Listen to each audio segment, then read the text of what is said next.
Welcome to RidgeLife. I'm Tim. It is 70 degrees here in West Tennessee at the beginning of March. We've done one post-winter hive inspection. It is time to get in here and see our second one.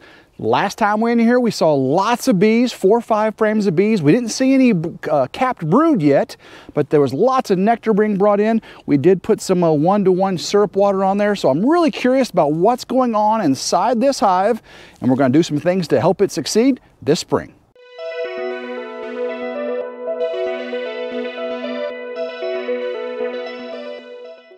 We'll get the top off of here. This is our feeder. Our 1-to-1 sugar water does not look like it's been touched. There is tons and tons of fluid in here, which means there's a lot of nectar going on. So there's a lot of trees that are blooming right now. It's a small nectar source, and of course there are some spring flowers already starting to bloom.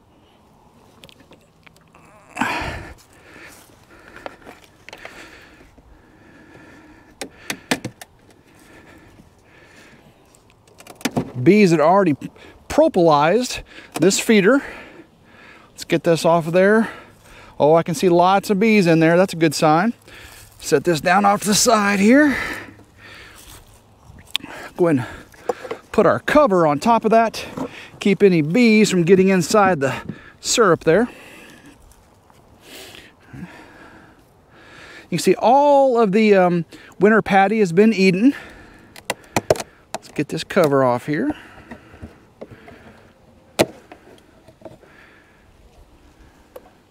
We've got a 1, 2, 3 full frames of bees still. I don't want to disturb the bees too much today. I'm just going to make sure I see some brood or some eggs, and then we'll start getting our spring preparation done. All right, this is where I start to see some, that's where I want to see some activity. All right, I got nectar. We've got nectar here. Put that back right there. I want to see some eggs or some brood though. I know the queen's in here, but I want to see some eggs and brood. Okay, that looks like there may be eggs in here. Oh, we got capped brood, everybody. Capped brood.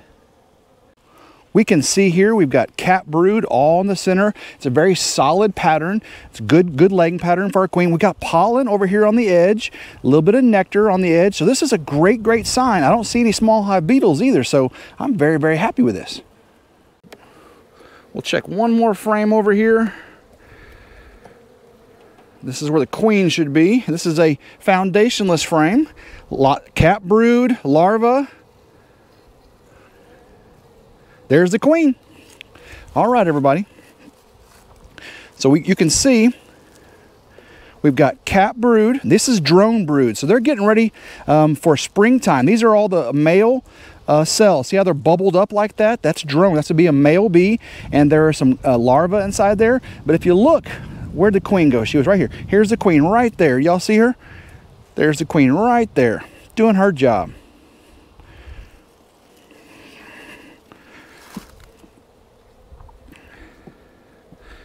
That's awesome. Let me slide this on over.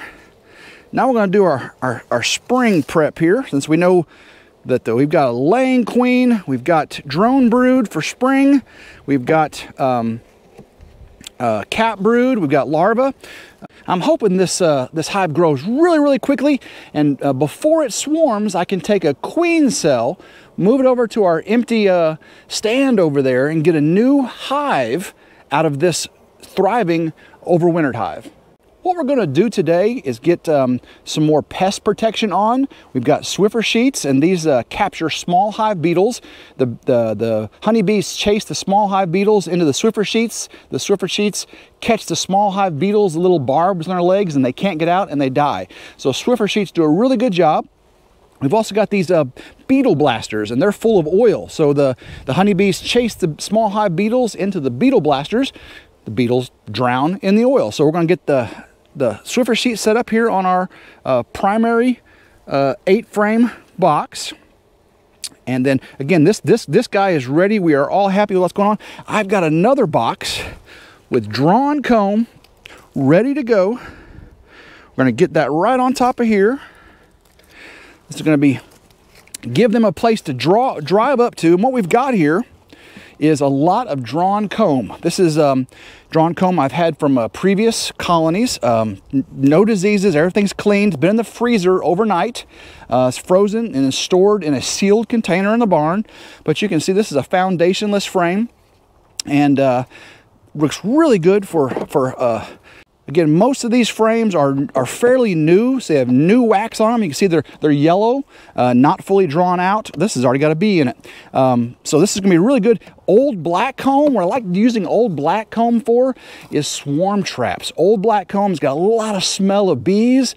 You put one of those in a swarm trap with a bunch of empty foundationless frames, give the big open void there, you got lots of bees coming to you. So here we go. We've got, that will set up our Swiffer sheets. I had here and here on the other one, so I'll do here and here on this one. And then I've got two new beetle blasters. We'll set those up. I'll set them up here and here. That should be good. All right, let's get this is the Magic Beetle Trap oil. Magic Beetle Trap oil. I have no idea what all is in it. Probably vegetable oil, mineral oil, something, and some other things. No poisons in here, but I'll fill this up.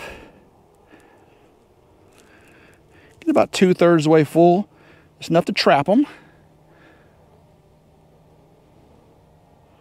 There we go. And that will capture all the small hive beetles that get chased in there. So now we're going to get our inner cover on, and I put the holes facing down because I'm putting the feeder on. If I had the holes on the top and I put the feeder up here, robbing bees could come straight in and get the feed and not have to tend with all the security bees in the main hive body. So I put it like this, and I'm also going to put some sticks in there just to limit the size of that hole. I got really big holes in this inner cover here, so we will limit that out.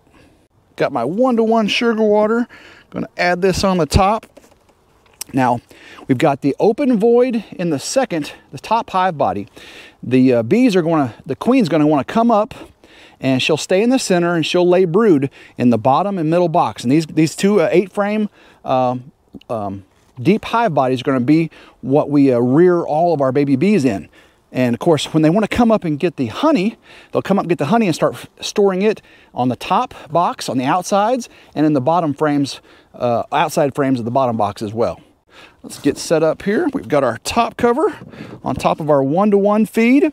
Again, we've got a 8-frame deep with about 3 or 4 frames of bees. We got eggs, we've got larvae, we got cap brood, we've got pollen, we got nectar. So that's great with this new 8-frame deep we put up here. These are all 8 fully drawn comb frames that will allow the bees to come up there, don't have to make wax, don't have to make anything. All they got to do is start laying eggs. The queen lay eggs. The nurse bees will take care of them. We'll have honey on the outside. We'll have pollen in there. They've got 1-to-1 sugar water to get it. Now, what I'm looking for is hopefully, I see a queen cell. And there's 3 different types of queen cells. You've got the big giant peanuts at the bottom of a frame. It looks just like big peanuts. Now, when you see those, that means the colony is getting ready to swarm. Those are swarm cells. They're at the bottom of a frame, big giant peanuts. You might see 2, 3, or 4 of them. Now, if you see a big peanut on the side of a frame, that's usually a supersedure queen cell. That means they're going to replace their queen. You know, they planned on doing it. They're not swarming, but the queen is dead. Or I mean, sorry, she's dying, or she's just not producing like she was. Now, an emergency cell is a little bitty half peanut. They had an egg there, they lost their queen, something happened, I smashed her or something, and they had to change that egg into a queen egg, a queen cell. So that's a little small half peanut. Big peanut on the side is a supersedure, big peanut on the bottom is a swarm cell. So I'm hoping for just a swarm cell, catch it early. I can take that frame over there, put it in another 8-frame deep. I can grab a bunch of drawn comb. I can get some stores out of this one, some capped honey, some brood. I can bring it all over there, and I can split this. I can take half the bees, or maybe not quite half, take half the bees over there and create a split. And then of course another way to do that is just take some eggs, frames of eggs and bees, and take them over there and have them rear an emergency queen from those eggs. Now, having a queen cell pretty much guarantees I've got a queen. She'll fly out and mate with the drones out in the sky. She'll go really far away too and mate. She comes back, and that'd be the last time she leaves unless she swarms. So chancing a swarm cell split is kind of chancy, because once they decide to swarm, it may not be able to stop them. They may just take up, and half of them leave with the old queen, and now I don't have a queen in this one, and I don't have a queen in that one, and I'm hoping one of those two queens or both get mated. So it's a chancy thing, but that's what's fun about beekeeping, is all this unknown, these gambles. It's gambling.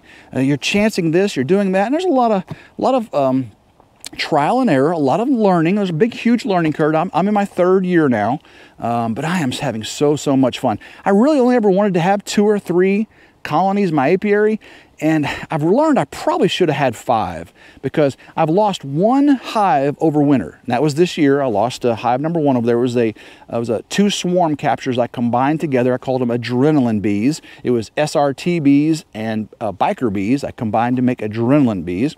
I lost them over this winter, and really because I didn't feed them.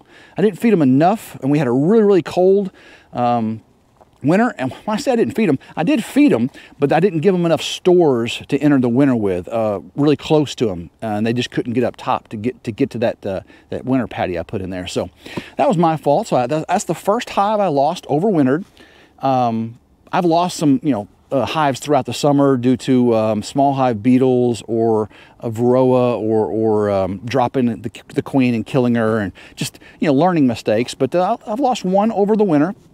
And, when you only have 2 hives, you lose 1, you're down to 1. You never want to have 1 hive. You always want to have 2 hives in your apiary, at least. That way you can have resources for whatever's going on in the other one, back and forth, back and forth. So really, 3 would be the minimum I want to keep now. So I'll work on that. I want to catch some swarms. If I can catch some swarms this spring, man, I'll fill this apiary up. I want to go to 5. 3 to 5 would be a good balance for me. 7 would be a lot. I really don't want 7. That's a lot of time dedicated to your bees, and I've got so many other things here with rabbits and chickens and log home build and new chicken coop and barn repairs and all those other things. So lots of fun things to do with bees in the apiary. So if you're interested, go back and look at our playlist. We have tons of bee videos from when we first started to up till now, and so many things you can learn along with me as I learned. So if you haven't already, please subscribe to RidgeLife. Hit the notification bell to be notified anytime a new video comes out. And as always, hope everyone has a blessed day, and go RidgeLife.